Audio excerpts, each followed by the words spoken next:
Hey everybody, it's Jason Wood from 11 O'Clock Comics, and we're going to take a look at the main previews catalog for the month of January 2023.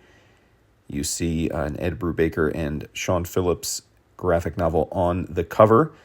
Please note that this month we separated out our Image Comics previews, which includes this aforementioned graphic novel, and we'll instead just be focusing this video on everything beyond Image. And the reason for that is that, generally speaking, we have as many Image comic recommendations as we do the rest of the catalog, so I figured for some of you, you'd like them broken out separately, and that's what we did. We're going to start off in the Boom Studios section with a miniseries, The Neighbors, number 1 of 5, written by Jude Ellison S. Doyle, with art by Letizia Cadonici and colors by Alessandro Santoro. Those of you that are up to date on our videos have heard me mention Cadonici's name a few times in recent months. She debuted, at least to my eyes, on The House of Slaughter, and I was immediately taken by her line. And then she's got another miniseries coming out right now via Ablaze called Curse of the Black Sun. So quite prolific, and I think one of those artists who's going to very quickly become a household name. Sticking in Boom Studios, we've got a double dose of James Tynion IV work. At the top here is Something is Killing the Children, number 30, written by Tynion with art, as usual, by Werther Dell'Edera. This is the end of yet another arc of this amazing horror book. And below that is House of Slaughter, number 13, which was created by Tynion, but it has been handed off in terms of writing to Tate Brombal, with art by Antonio Fuso, a name that I haven't seen much in recent years, but am excited to. He did some awesome work back on G.I. Joe Cobra many years ago, I remember. But this is a companion book to Something is Killing the Children, and is, I would say, almost its equal, and both are must-reads. I'm pleasantly surprised to see The Irredeemable make a return to the catalog. This was a series that came out many years ago, written by Mark Waid, with art by a host of great artists, including Marcio Takara, I think Chaykin did an issue, Emma Rios, Paul Azaceta. The majority of the book, though, was drawn by Peter Krause, and he did a wonderful job. This is the complete Irredeemable by Mark Waid, coming in at nearly 1,000 pages. It reprints the entire series, which ran 37 issues. It also had a special, and they threw in 2 issues of a companion book called Incorruptible. So 40 issues of this work.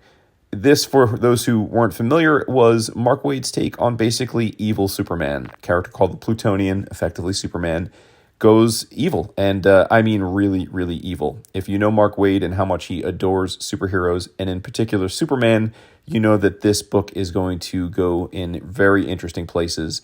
And for my money, even though the idea of evil superheroes is now no longer fresh or new because of things like The Boys, I would argue that this version is among, if not the best of those tropes. Boom Studios is killing it this month, as we have yet another hardcover collection in Faithless, the Deluxe Edition. This is written by Brian Azzarello and illustrated by Maria Levet, and collects the 3 miniseries that they wrote over the last few years in this universe. It's described above as an erotic depiction of faith, sex, and the devil in the tradition of the Divine Comedy. And arguably the world's greatest comic writer, Brian K. Vaughan, has a pull quote here that says, "The rare erotic comic that's actually hot." And I co-sign with that. For those of you that love your shelf porn, you can look below and get the slipcased edition, which, in addition to the slipcase, you get a different cover with erotic cover art by Levet. Either choice is worth it, as this is really good hot comics. Jason Aaron's return to creator-owned comics continues apace. Along with artist Alexander Tefenki, we bring you Once Upon a Time at the End of the World, number 5. This is the final issue of the first book of a planned 3-book arc in this post-apocalyptic adventure. James Tynion IV gets yet another shout-out, this time over at Dark Horse, with Blue Book number 2 of 5.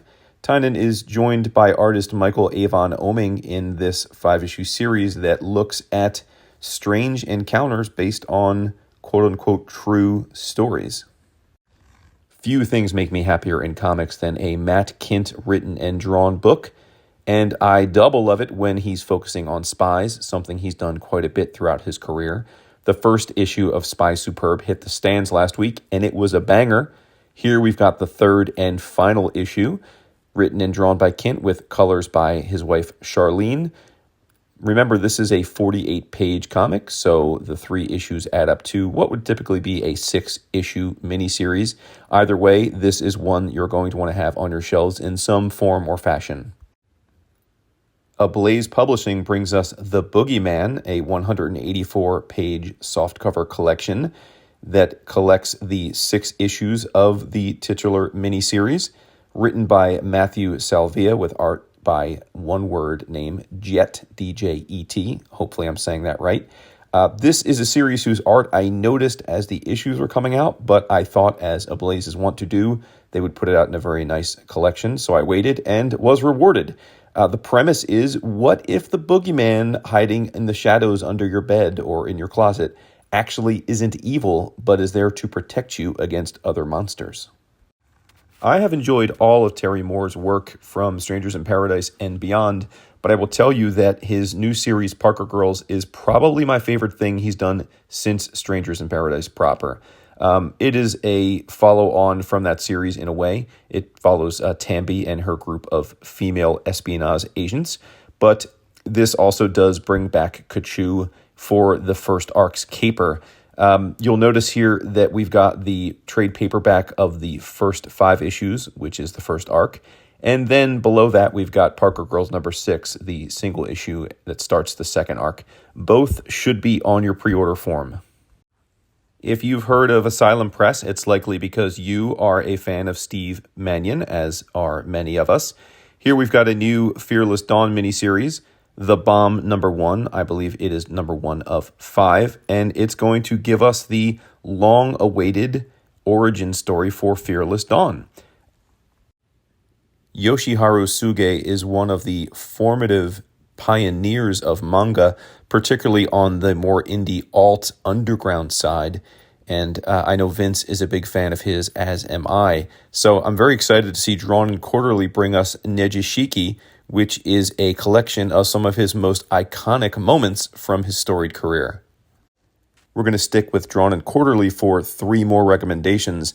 Please note all 3 of these books are re-solicits, and they've all been discussed on the podcast over the years as they originally came out. But for those of you that didn't grab them when they were first solicited, here's your chance to make up for that. You've got Eleanor Davis's The Hard Tomorrow, Nick Dernasso's Sabrina, and Julie Doucette's Time Zone J.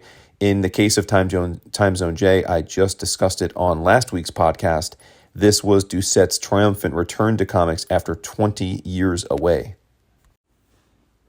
I'm always going to find something to be excited about in Fantagraphics, and this month it's Miss Davis by Sybil Delacroix and Amazing Emezian. This duo did a graphic biography on Muhammad Ali a bit ago, and they're back this time with the story of Angela Davis, the famed black activist. I'm quite familiar with Davis's story and love the idea of a graphic novel adaptation of her journey. Fantagraphics is already known for putting out deeper cut stuff, but their new-ish imprint Underground is even more fascinating. This month they bring us Nudism Comes to Connecticut by John and Susan Buller.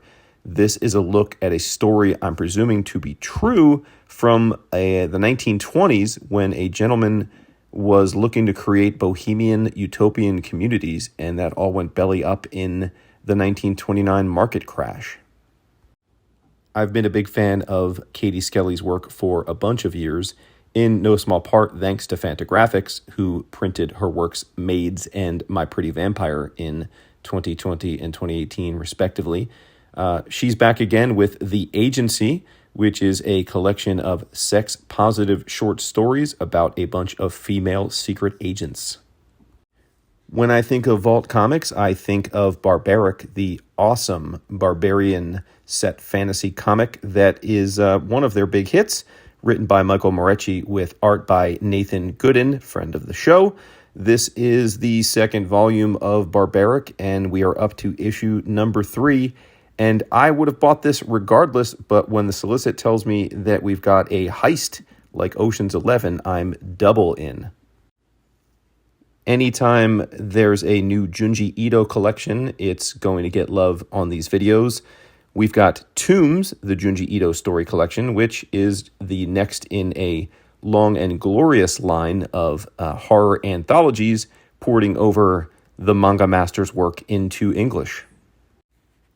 We've got a manga double dip this month, which, if you know me, is a bit unusual. Here we are back with Crazy Food Truck Volume 3, story and art by Rokuro Ogaki.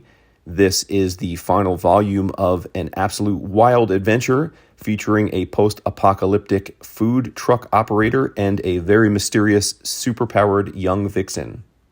And that wraps it up for another month of previews. Hopefully there are some things in this video that appeal to you. I tried to cast a wide net this month, and I was pretty excited to see the diversity of the offerings.